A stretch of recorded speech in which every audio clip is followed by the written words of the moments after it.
The cold wind moved slowly across the empty alien street, carrying dust and fear together. The human man stood alone in the middle of the road, his clothes torn and his face marked with scars. Around him, a group of tall alien beings formed a circle, their glowing eyes filled with anger and disgust. "You are ugly," one of them said, its voice sharp and cold. "You do not belong here," another added, stepping closer. "Humans bring destruction," a third one whispered. The man said nothing. He had heard these words many times before. His hands were tight, but he did not fight. He knew he was outnumbered, and this place was not his home. Just as one alien moved forward to attack, a small voice broke the tension. "Stop!" Everyone froze. The voice was soft, but strong enough to cut through the silence. A young alien girl stepped forward from the back of the crowd. She was small, fragile, and holding a tiny alien child close to her chest. The child looked weak and scared, hiding its face. The crowd looked confused. "Why are you here?" one of them asked her. The girl did not answer. She walked slowly toward the human man, her eyes steady and fearless. Then she said something no one expected. "Marry my blind sister. She can't see how ugly you are." The world seemed to stop. Even the wind felt silent. The aliens looked at each other in shock. "Have you lost your mind?" one of them shouted. "You would give your sister to a human." The man himself was confused. He looked down at the girl, unable to understand her words. "Why me?" he finally asked, his voice low and tired. The girl tightened her hold on the small child. Her eyes showed fear now, but also determination. "Because you are the only one who might say yes," she said. The crowd laughed, cruel and loud. "Yes, a monster marrying another mistake," one alien mocked. But the girl did not laugh. She stepped even closer, standing right in front of the human. "If you refuse, my sister and this child will die," she said quietly. The laughter stopped. Now there was only silence again, heavy and uncomfortable. The man's eyes moved to the small child. It was weak, shaking, and clearly afraid of everything around it. "Who was after you?" he asked. The girl hesitated, then whispered, "Everyone." That single word carried more fear than anything else. The man looked around at the hostile faces, then back at the girl. "You are asking a stranger, a human, to protect your family," he said. "Yes," she replied without hesitation. "Even when you know what humans are," he added. The girl nodded slowly. "I know what they say about humans," she said, "but I also know what I see." The man frowned. "What do you see?" "I see someone who has not attacked us. Even when surrounded," she said, "I see someone who is tired, but not cruel." The child slowly peeked out from her arms, looking at the man with wide eyes. For a moment, their eyes met. The child did not cry. That was strange. The man took a deep breath. This was not his fight. This was not his world. But something about this moment felt different. "Where is your sister?" he asked. The girl pointed toward the dark end of the street. "Waiting and hoping," she said. The crowd began to murmur again. "This is foolish. This will bring trouble." The man knew they were right. Nothing about this was safe. But then he looked at the child again, so small, so helpless, and something inside him moved. "Fine," he said slowly. The girl's eyes widened. "You mean it?"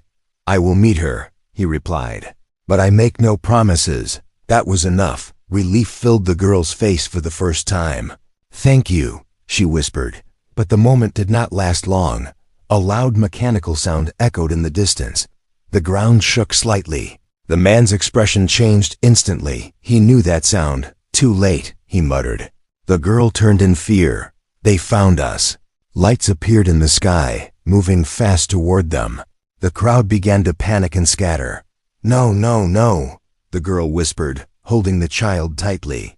The man stepped forward, placing himself between her and the coming danger. "Stay behind me," he said, his voice calm but strong. The girl looked at him, surprised. "Why are you helping us already?" she asked. The man did not look back. "I said I would meet your sister," he replied. The lights grew brighter. The danger was now very close, and for the first time in a long while, the human was not alone anymore. The night felt heavier after the lights appeared in the sky. A low humming sound filled the air as distant ships moved closer. The human stood still for a moment, watching the sky with sharp eyes. "We don't have time," he said quickly. "Take me to your home." The young alien girl nodded without wasting a second. She held the small child tightly and turned toward a narrow path between broken buildings. "Follow me," she whispered. They moved fast through dark streets. The city around them looked forgotten. Walls were cracked, lights were dead, and silence lived in every corner. The human stayed alert. Every small sound made him ready to react. He could feel danger behind them, getting closer. "Who are they?" he asked while walking. The girl did not slow down. "They are hunters," she said. "They want the child." The human looked at the small figure in her arms. The child was quiet now, hiding its face again.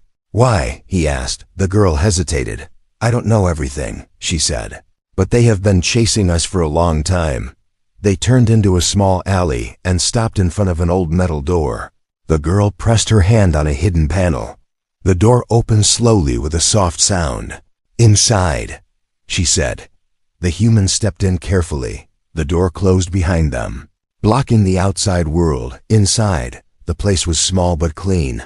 A soft light filled the room. There were simple things, a bed, a table, and a few old machines. But what caught his attention was the figure sitting quietly near the corner, a young alien woman. She was calm, still, and her eyes were closed. "She's here," the girl said softly. The woman slowly turned her head toward them. "I can hear you," she said gently. "Is that him?"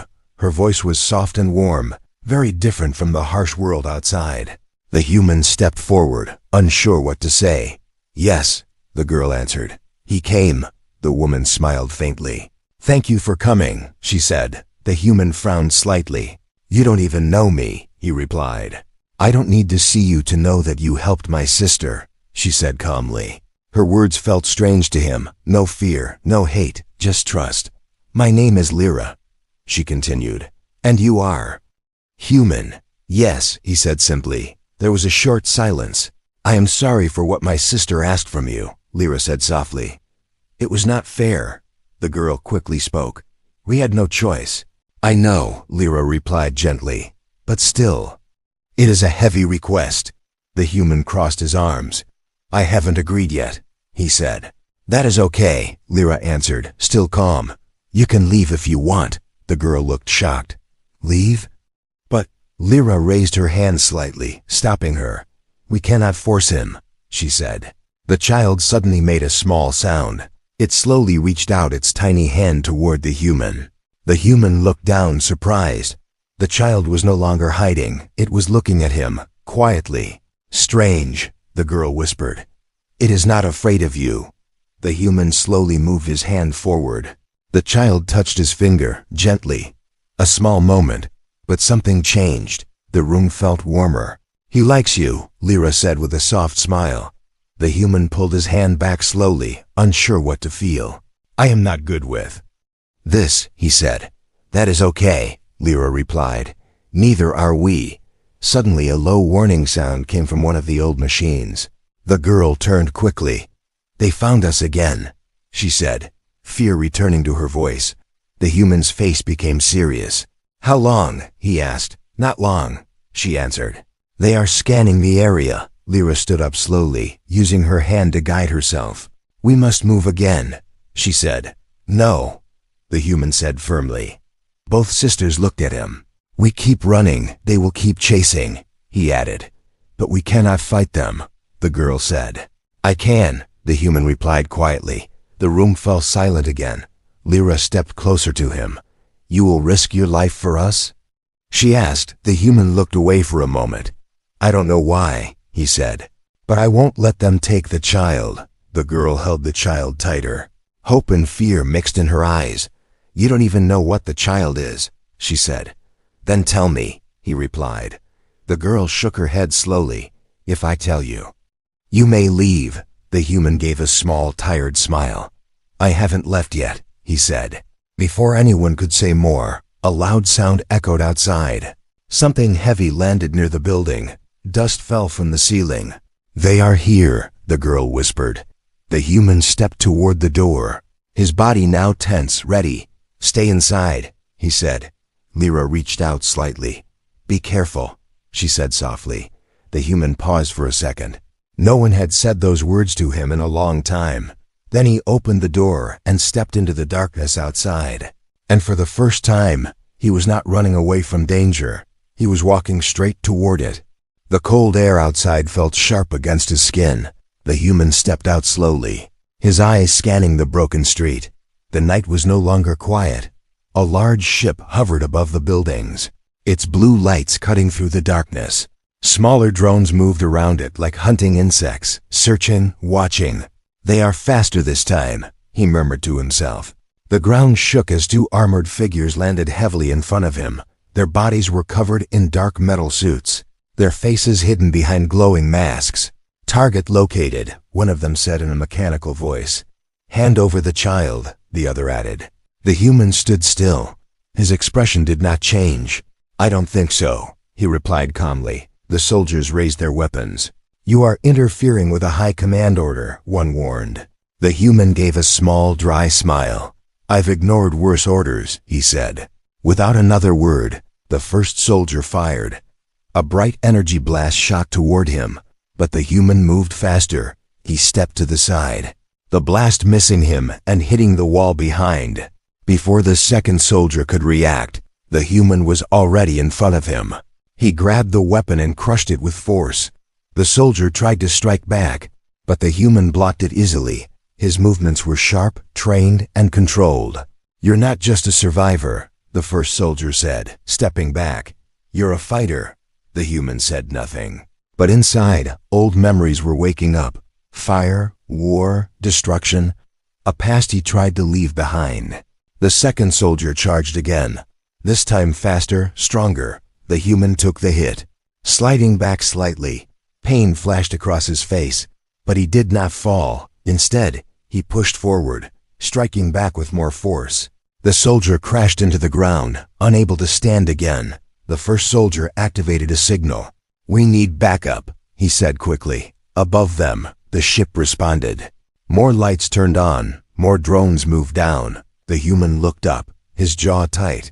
"This is getting worse," he muttered. From inside the house, the young girl watched through a small crack. Her heart was racing.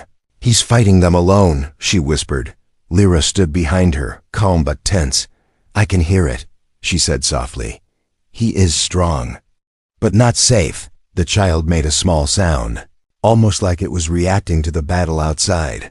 Back on the street, the human took a deep breath. He knew he could not hold them for long.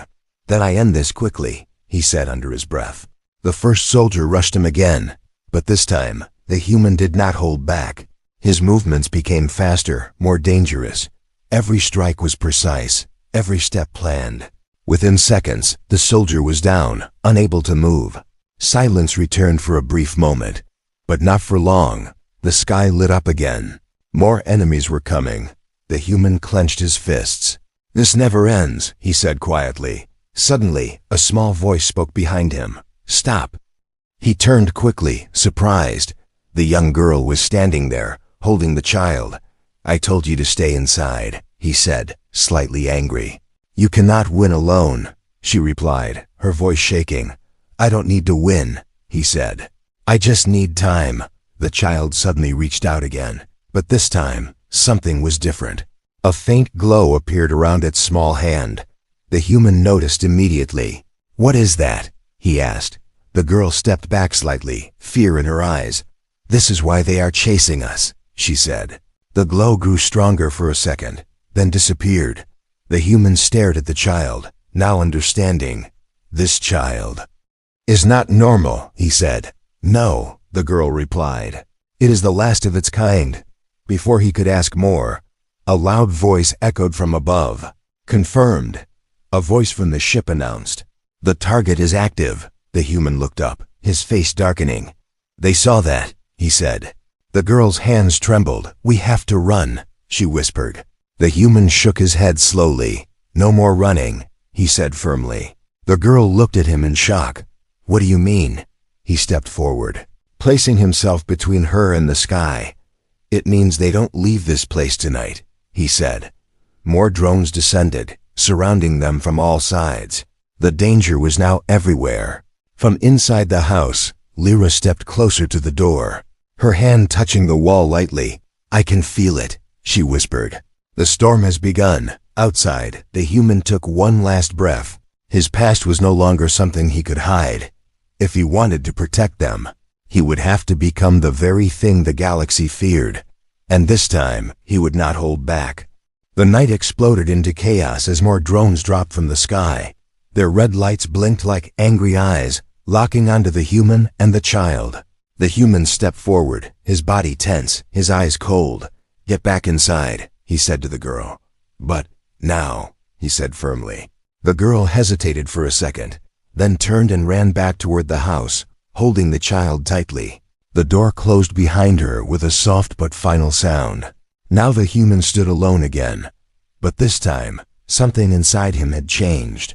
The drones attacked together. Fast beams of energy shot toward him from every direction. He moved quickly, dodging, turning, stepping through the chaos like he had done many times before. Each movement was clean, controlled, and deadly. One drone came too close. He grabbed it mid-air and smashed it into the ground. It exploded in sparks and metal. Another came from behind. He turned and struck it down without even looking. But there were too many above. The large ship lowered itself slowly. A deep voice echoed from it. Human identified. Former war unit. The human froze for a moment. His eyes narrowed. They know me, he whispered. The voice continued. Designation: Destroyer-class soldier. Responsible for multiple planetary collapses. The words cut through the air like a blade. Inside the house, Lyra heard every word. Her face became still. So it is true, she said softly. He is not just a man. He is a weapon. The young girl stepped back in fear. You knew? I guessed, Lyra replied calmly. But I also heard something else in his voice. Something different. Outside, the human clenched his fists. Memories rushed back. Fire falling from the sky. Cities breaking apart.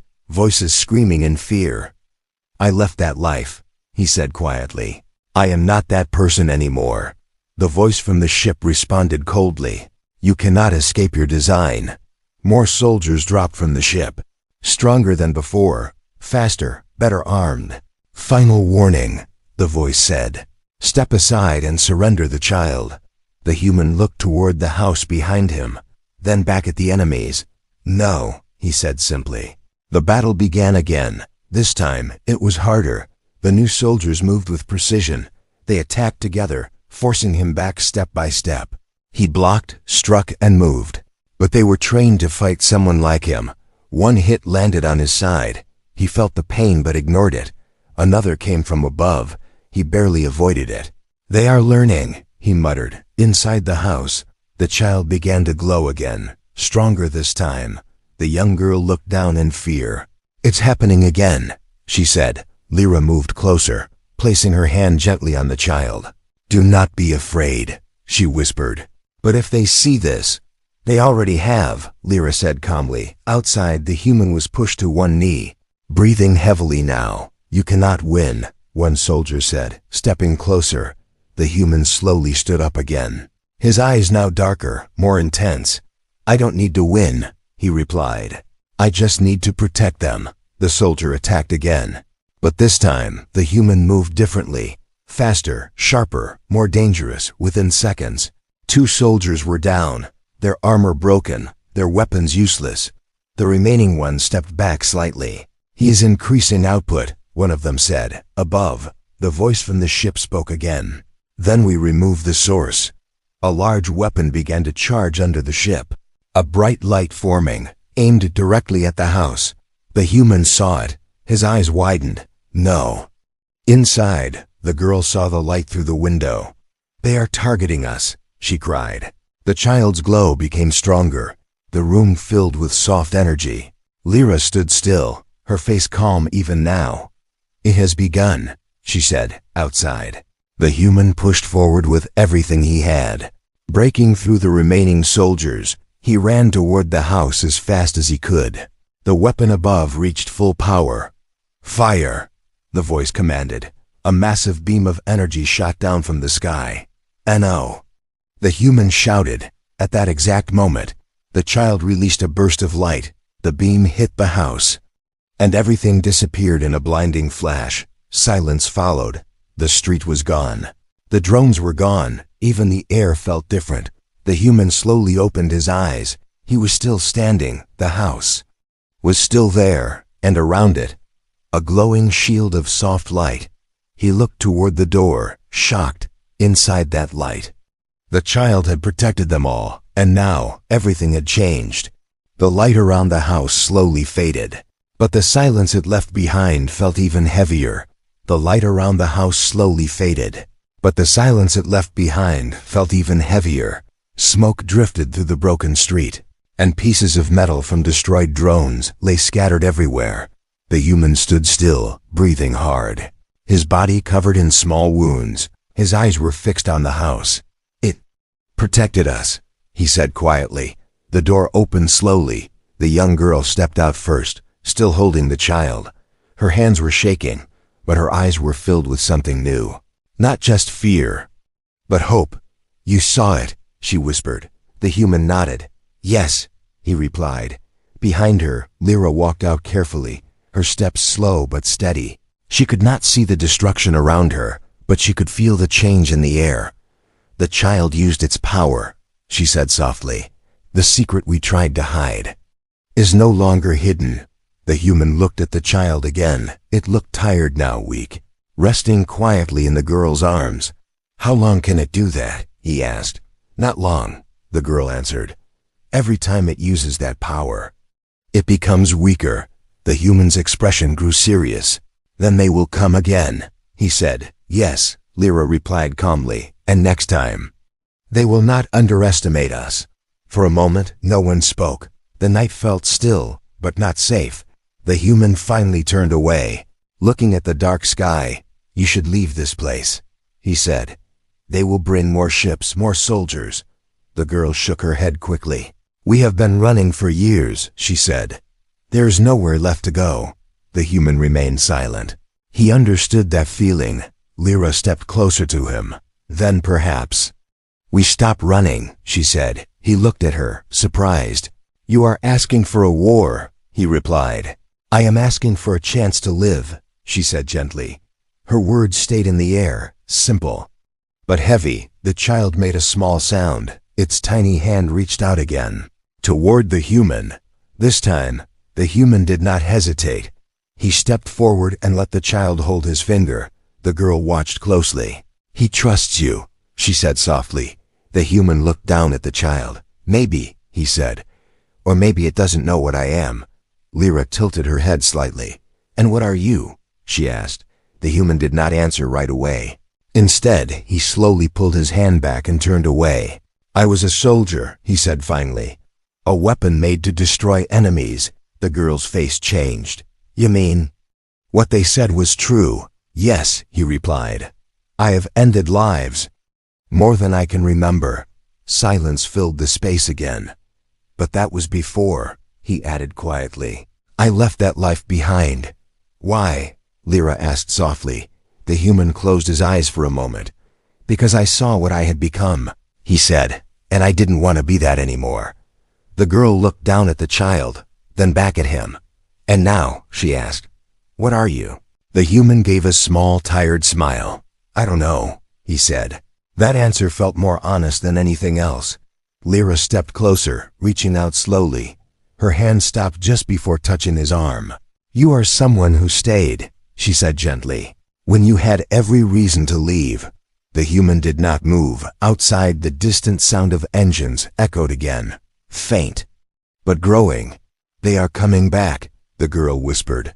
Fear returned to her eyes. The human looked up, his face calm now, but focused. "This time will be different," he said. "How?" she asked. He turned back toward them. "Because I won't hold back anymore," he replied.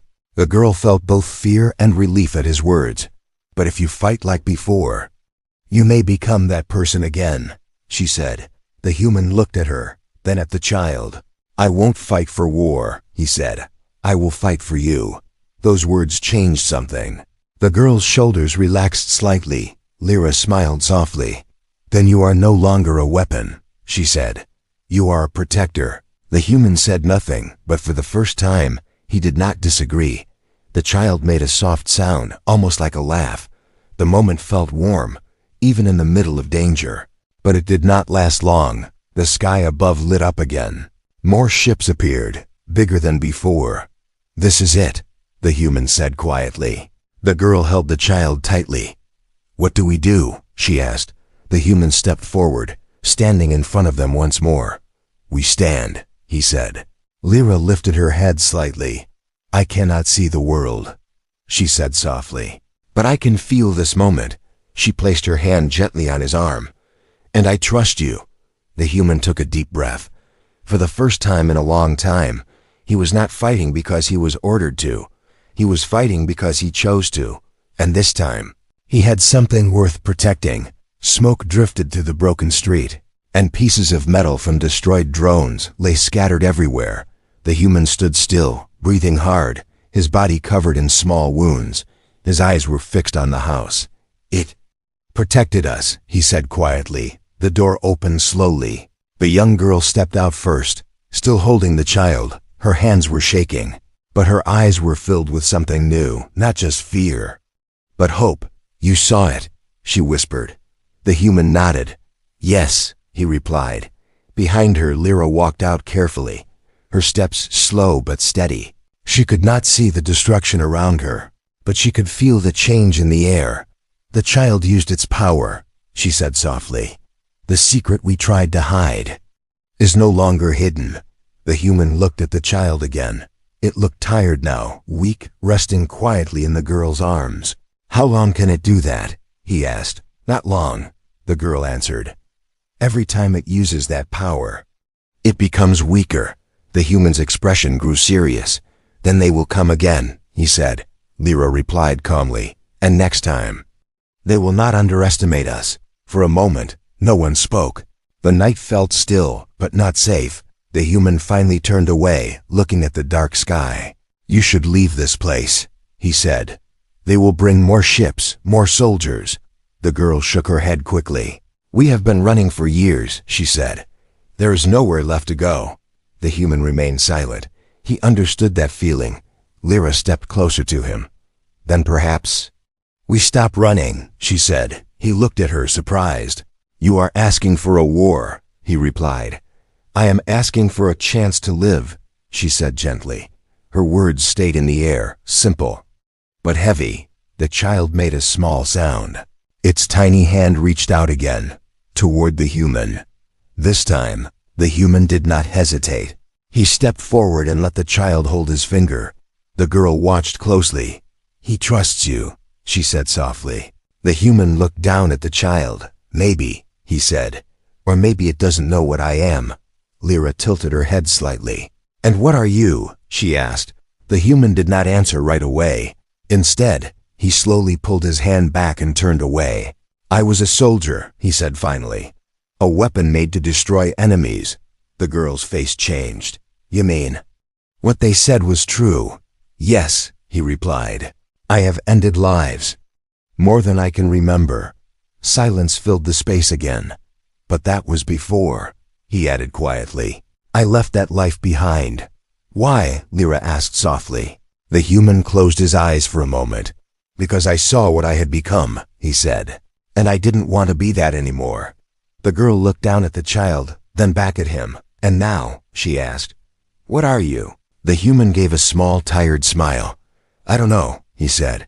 That answer felt more honest than anything else. Lyra stepped closer, reaching out slowly. Her hand stopped just before touching his arm. "You are someone who stayed," she said gently, "when you had every reason to leave." The human did not move. Outside, the distant sound of engines echoed again. Faint, but growing. "They are coming back," the girl whispered. Fear returned to her eyes. The human looked up, his face calm now, but focused. "This time will be different," he said. "How?" she asked. He turned back toward them. "Because I won't hold back anymore," he replied. The girl felt both fear and relief at his words. But if you fight like before, you may become that person again, she said. The human looked at her, then at the child. I won't fight for war, he said. I will fight for you. Those words changed something. The girl's shoulders relaxed slightly. Lyra smiled softly. Then you are no longer a weapon, she said. You are a protector. The human said nothing. But for the first time, he did not disagree. The child made a soft sound, almost like a laugh. The moment felt warm, even in the middle of danger. But it did not last long. The sky above lit up again. More ships appeared, bigger than before. This is it, the human said quietly. The girl held the child tightly. What do we do? She asked. The human stepped forward, standing in front of them once more. We stand, he said. Lyra lifted her head slightly. I cannot see the world, she said softly. But I can feel this moment. She placed her hand gently on his arm. And I trust you. The human took a deep breath. For the first time in a long time, he was not fighting because he was ordered to. He was fighting because he chose to. And this time, he had something worth protecting. The sky above them burned with light as the new ships arrived. These were not like the ones before. They were larger, darker, and moved with slow confidence. The human stood in front of the house, his body still, his breathing steady. But inside, he could feel the storm rising. This is their final move, he said quietly. The young girl stepped beside the door, holding the child close. Her fear was still there, but now it was mixed with courage. We won't run, she said, her voice shaking but strong. Lyra stood just behind her, one hand resting on the wall. I can feel them, she whispered. There are many, and they are not afraid. The human gave a small nod. They don't need to be, he replied. They think they have already won. A deep sound echoed from the largest ship above. A massive door opened beneath it. From the darkness inside, something stepped out, a single figure. It dropped from the sky and landed heavily in front of the human. The ground cracked under its weight. This one was different. Its armor was thicker, darker, and glowing with red lines. Its presence alone felt dangerous. Elite unit deployed, a voice announced from above. The human's eyes narrowed. So they finally sent someone serious, he muttered. The figure lifted its head slowly. You are the human they warned us about, it said. Its voice was calm, but full of power. The human did not answer. You were designed to destroy, the figure continued. And yet, you protect. The human stepped forward slightly. I choose what I am, he said. The figure paused for a moment, then tilted its head slightly. Choice is a weakness, it replied. Without warning, it attacked. Its speed was shocking. Even the human barely reacted in time. The hit his side and sent him sliding across the ground. Pain shot through his body. The girl gasped from the doorway. He's too strong, she whispered. The human pushed himself up slowly, blood at the corner of his mouth. Good, he said quietly. I was starting to get bored. He moved forward again. Faster this time. Their strikes met in the middle, force against force. The sound echoed through the empty street. Inside the house, the child began to glow again. But this time, the light was unstable, flickering. It's too soon, the girl said. It hasn't recovered yet. Lyra placed both hands gently around the child. Do not force it, she whispered. It has already done too much. Outside, the fight grew more intense. The elite soldier adapted quickly, blocking, countering, learning every move. You are holding back, it said. You are afraid of yourself. The human's expression tightened. That was true. Every time he fought harder, he felt that old darkness returning. The part of him that did not care who lived or died. I won't become that again, he said. Then you will lose, the elite replied. It struck again, harder this time. The human fell to one knee, breathing heavily. Above them, the ships began charging their weapons again, preparing to end everything. The girl stepped outside without thinking. No, she cried. The human looked back at her, shocked. I told you to stay inside, he said. If you fall. We all fall, she replied. The child reached out again, its glow growing stronger, but unstable, wild. The elite soldier noticed immediately. "The target is reacting," it said. It turned slightly toward the girl and the child. The human saw that movement, and something inside him broke. "No," he whispered. In that moment, he stopped holding back. His body moved faster than before, stronger, more dangerous. He appeared in front of the elite unit in an instant, his strike sending it crashing back into the ground. The street cracked beneath the impact. The elite tried to stand, but the human did not give it time. Another strike, then another, each one stronger than the last. The air itself seemed to shake inside. Lyra felt the change immediately. "He has crossed the line," she whispered. The girl watched in shock. "He's different," she said. Outside, the human stood over the fallen enemy, his breathing heavy, his eyes cold and distant. For a moment, he looked like the monster they all feared. The elite unit tried to move, but it could not. "You see," it said weakly, "this is what you truly are." The human raised his hand for one final strike. But then, he stopped. The child made a soft sound behind him. He turned slightly. The small glowing figure was looking at him, not with fear, but trust. That single moment pulled him back. His hand slowly lowered. "I am not that anymore," he said quietly. He stepped back, letting the elite unit fall still. Above, the ships hesitated. Their strongest unit was defeated. The human turned to face them. "If you want the child," he said, his voice calm but powerful, "you come through me." The sky remained silent for a long moment. Then slowly, the ships began to move back, retreating. The battle was over. For now. The human stood there, still breathing heavily. The darkness inside him had come close. But this time, he had not let it win. The sky slowly returned to darkness as the last enemy ship disappeared into the distance. The loud noise of engines faded, leaving behind a deep and quiet silence. For the first time in a long while, there was no danger in the air. The human stood in the middle of the broken street. His body was tired, his wounds still fresh, but his eyes were calm again. "It's over. For now," he said softly.